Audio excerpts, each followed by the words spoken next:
वसईत अमानुष मारहाणीतील गंभीर जखमी झालेला 4 वर्षांचा चिमुकला विघ्नेश अखेर सुखरूप घरी परतला आहे। 30 मार्च रोजी वसई पश्चिमेतील अनुपम संकुलात घडलेल्या या धक्कादायक घटनेने संपूर्ण महाराष्ट्र हादरला होता। क्षुल्लक कारणावरून आरोपीने चिमुकल्या विघ्नेशवर क्रूर हल्ला करत त्याला गंभीर जखमी केले होते।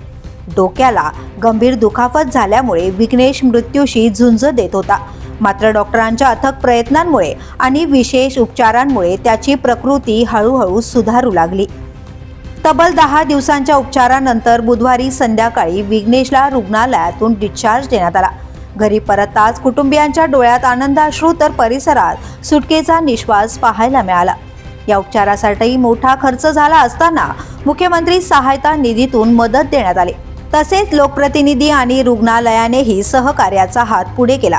दरम्यान या अमानुष कृत्य करणाऱ्या आरोपीवर कठोर कारवाई करण्याची मागणी नागरिकांकडून अजूनही होत आहे।